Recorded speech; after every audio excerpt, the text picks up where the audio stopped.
سایه‌های خیانت، جایی که پرده از رازهای پنهان زندگی‌ها برداشته میشه. فکر میکنی بدترین درد دنیا چیه؟ وقتی یه نفر وانمود میکنه، داره کمکت میکنه، ولی تهش دنبال له کردنت باشه. اگه فکر میکنی واسه آدمایی مثل من خیر وجود داره، حتما این داستان رو تا آخر گوش بده. شاید نظرت عوض شد. سحر هستم. 32 سالمه. یه دختر معمولی از یه خانواده معمولی.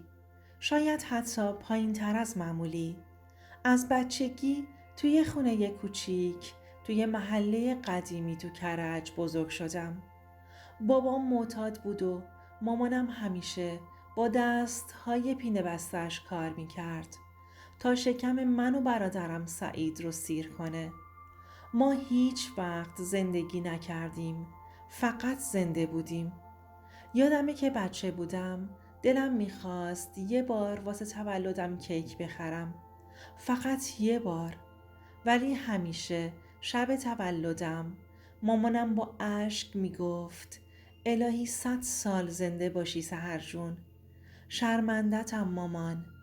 منم میخندیدم و میگفتم اشکالی نداره مامان، فقط کنارم باشی کافیه. ولی خب ته دلم میسوخت. تو مدرسه بچه پولدارا مسخرم میکردند چون کفش هام همیشه کهنه بودن. بوی نفت میداد لباسم چون مداد رنگیام کامل نبودن. ولی همیشه با خودم میگفتم من فرق دارم با بقیه، چون دل دارم، چون میفهمم درد یعنی چی. توی 17 سالگی بابام بالاخره از شدت مصرف فوت کرد. مامانم شب و روز کار میکرد تا منو به دیپلم برسونه. ولی دیگه نشد درس بخونم. هم باید کمک خرج خونه می شدم، هم مواظب سعید که اون موقع فقط 9 سالش بود. تو 20 سالگی با بهزاد آشنا شدم. مردی که فکر می کردم فرق داره با بقیه. باورم شد که یکی بالاخره منو واسه خودم میخواد. ولی خیلی زود اونم شد یک کابوس دیگه.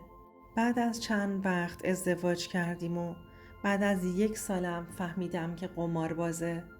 پولامو میگرفت، دروغ میگفت، بعضی شبها اصلا خونه نمی اومد. وقتی گفتم بار دارم یه سیلی محکم بهم زد و گفت تو خودت خواستی، من بچه نمیخواستم. اون لحظه فقط بغضم گرفت. بچم هیچ گناهی نداشت. نیکی رو که به دنیا آوردم دیگه همه چی تموم شد. طلاق گرفتم با یه بچه کوچولو و یه دنیا ترس از آینده. باید قوی می بودم واسه دخترم، واسه خودم. باورم نمی شد یه روز برسم به جایی که مجبور باشم برای 3 ساعت کار 1000 بار التماس کنم، فقط برای 10 تومن پول. بعضی وقتها فکر می کردم بمیرم راحت تره. ولی نیکی با اون چشمهای معصومش همیشه نجاتم میداد.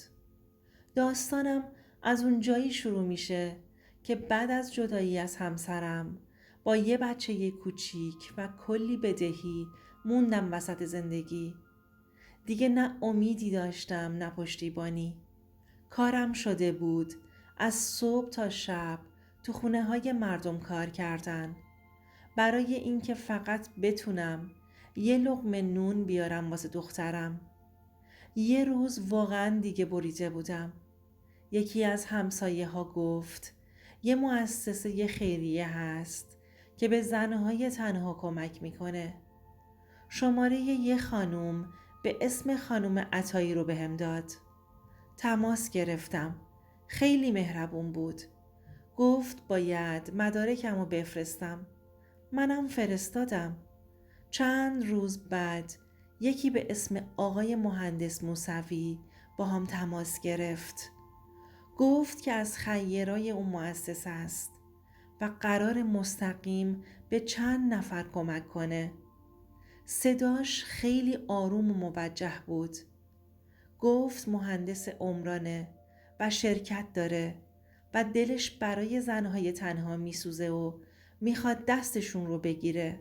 منم باور کردم. یعنی دلم میخواست باور کنم که هنوز آدم خوب وجود داره. از همون روز هر هفته برام کارت هدیه میفرستاد. پول دارو، لباس، حتی اجاره خونم و 1 ماه کامل رو اون داد. به هم گفت خدا از آدمایی که کمک میکنن دست نمیکشه. دست خودم نبود. کم کم احساس امنیت کردم کنارش. حرفهاش، محبتهاش، همه چی باعث شد فکر کنم شاید یه روزی به زندگی دوباره بتونم برگردم. یه شب گفت سحر میخوام ببینمت. فقط یه بار، یه جای عمومی، حرف بزنیم، نه چیز خاصی. رفتم. کافه‌ای بود تو یکی از پاساژهای لوکس شهر.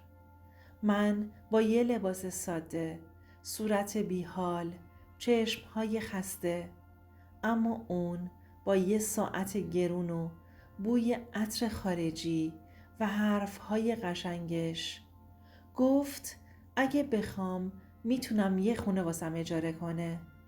نیکی رو به مدرسه غیر انتفاعی ثبت نام کنه. حتی یه کار خوب تو شرکتش بهم بده. اما فقط یه چیز ازم خواست. سحر، فقط تو کنارم باش. نه رسمی، نه ازدواج. فقط یه رابطه آروم و بی درد سر. تو که میدونی من زن دارم. اون لحظه دلم ریخت. نفسم برید. یه لحظه انگار سیلی خوردم. یعنی همه اون چیزایی که برام فرستاده بود، اون کمک ها، اون هدیه ها، اون پیام های دلسوزانه، همه محبت هاش، همش فیلم بود. همش تومه بودن. فیلمی که فقط من بازیگرش بودم. اونم بازیگر سادهش. این همه مدت فقط واسه رسیدن به بدن من بهم کمک کرده بود. تهش تحقیر و سکوت مونده بود برام. وقتی بهم گفت تو که هیچی نداری، بیا کنارم باش، نه رسمی نه قانونی، فهمیدم دنیای بعضیها چقدر کثیفه. فهمیدم بعضیها خیر نیستن، فقط گرگن با لباس آدمیزاد. گفتم نه، قاطع جوابشو دادم. ولی اون فقط خندید و گفت تو بدون من هیچی. یه زن بی پشت و پناهی با یه بچه. فکر میکنی چند نفر بهت کمک میکنن؟ اونجا رو ترک کردم و برگشتم خونه. دخترم خواب بود. من تا صبح زار زدم. 1 هفته بعد دیدم اون کارت کمک خیریه هم قطع شد. حتی اون خانم عطایی هم دیگه جوابمو نداد. وقتی به هدفشون نرسیده بودن رهام کردن. به ظاهر به عنوان خیر وارد زندگی ها می شدن تا به تنشون دسترسی پیدا کنن. اجارمو نتونستم بدم. صاحب خونه تهدید به بیرون کردنم کرد. بچم مریض شد ولی پول نداشتم دکتر ببرمش. همه اون خیرخواهی فقط یه نمایش بود واسه رسیدن به تنم. ولی من نرفتم. تحقیر شدم. گرسنه موندم. ولی تنمو نفروختم. هنوزم وقتی تو چشمای دخترم نگاه میکنم، با اینکه هیچی ندارم ولی حداقل شرمم نمیاد از خودم. ایستادم با اینکه تا مرز گرسنگی رفتم اما فرو نریختم. با کمک یه دوست قدیمی تو کارگاه خیاطی مشغول به کار شدم. الان درآمدم کمه ولی پاکه، حلاله. دیگه هیچ کس رو به این راحتی و باور نمی کنم. حتی اگه به اسم کمک، انسانیت یا خیر بهم نزدیک شه. دخترم کنارمه، سالمه و مهمتر از همه شرمنده خودم نیستم. حالا بذار یه چیز رو رک بهت بگم. واسه تویی که داری گوش میدی، اگه یه روز دلت شکسته بود، اگه تو سختی بودی و یکی با ظاهر کمک اومد جلو. همیشه حواست باشه. کمک واقعی بوی محبت میده، نه بوی زور، نه بوی سوء استفاده. مراقب باش. کسی با نیازت، با فقر دلت، با درد گذشته‌ات بازی نکنه. همیشه اینو یادت بمونه. آدم بودن آسونه، ولی آدم موندن خیلی سخته. اگه داستان من یه ذره قلبتو لرزوند، لطفاً کانالمو سابسکرایب کن. با همین سابسکرایب های کوچیک صدام به گوش آدم های بیشتری میرسه. واسه دوستات این ویدیو رو بفرست.